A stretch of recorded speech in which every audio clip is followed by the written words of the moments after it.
کے لیے زبردست संघर्ष कर रहे हैं। कई बार उन्होंने धरना प्रदर्शन आंदोलन तमाम चीज़ें वहाँ पर की, लेकिन वहाँ के जो भूमाफिया लोग हैं, रचित टंडन और दीगर लोग जो हैं वहाँ पर, वो बहुत पावरफुल तरीके से रिश्वतखोरी के बल के ऊपर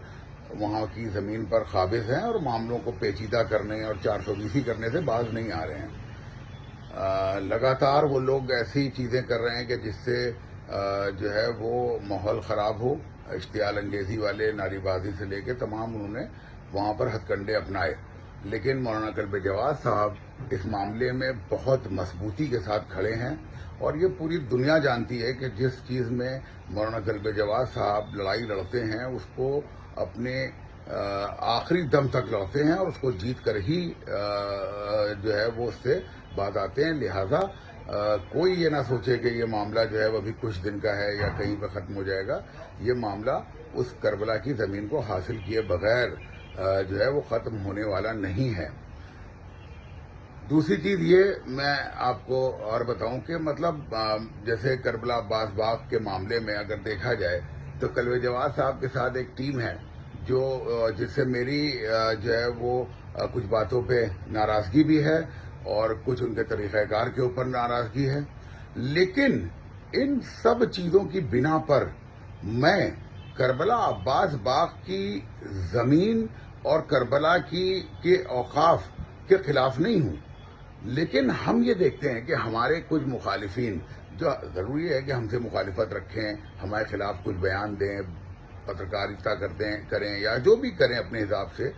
लेकिन वो हमारी दुश्मनी में इमाम हुसैन की दुश्मनी पे भी उतारू हो जाते हैं। ये सबसे बड़ा सबूत है हमारे हक पे होने का। आप देखें कि एक जो पत्रकार अपने को पत्रकार कहता है, हालांकि वो एक यहाँ के शिराजी गुट के जो एक सरगना हैं लखनऊ के,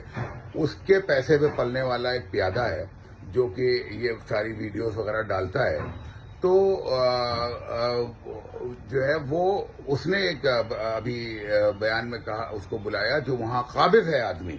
और उसने ये कहा कि नहीं साहब मेरे पास सारे सबूत हैं, वो करबला की ज़मीन नहीं है, ये नहीं है, वो नहीं है, तमाम चीज़ें उसने कहीं और स्टे ऑर्डर और तमाम चीज़ों को झूठ बयानी का काम करके उसका पक्ष उन्होंने रखाया।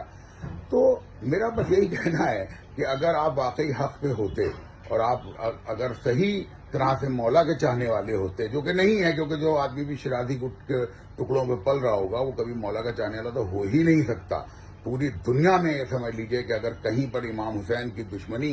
के लिए अगर कोई काम कराया जा रहा है तो ये MI6 के जो एजेंट हैं इन्हीं के जरिए हो रहा है और वो अपना तौर पे करते हैं। आज ये बात साबित कर दी कि करबला की ज़मीन के ऊपर इन्होंने जिस तरह से ये रचित टंडन को बैठा के और उसके बयानात को लिया और उसके पक्ष को रखाया पब्लिक में सिंपैथी गेन कराने के लिए, वो वाकई शर्मनाक था। और हम फिर आपसे ये बात कह रहे हैं कि करबला अब्बास बाग एक ऐसी संपत्ति है कि जिसमें वक्फ बोर्ड से लेकर तमाम चीज़ों में सबसे ज़्यादा मजबूत एविडेंस उस करबला के मौजूद हैं और इंशाअल्लाह इस करबला की ज़मीन को आज़ादी कराए बगैर कोई दूसरा रास्ता इख्तियार नहीं होना है। और वो कब होगा, जल्द से जल्द इंशाअल्लाह उस पर फैसला हो ही जाएगा। लेकिन जो भी इस तरह के लोग हैं हमारी कौम के, उनको ये सोचना चाहिए कि आप हमसे जितनी मर्जी दुश्मनी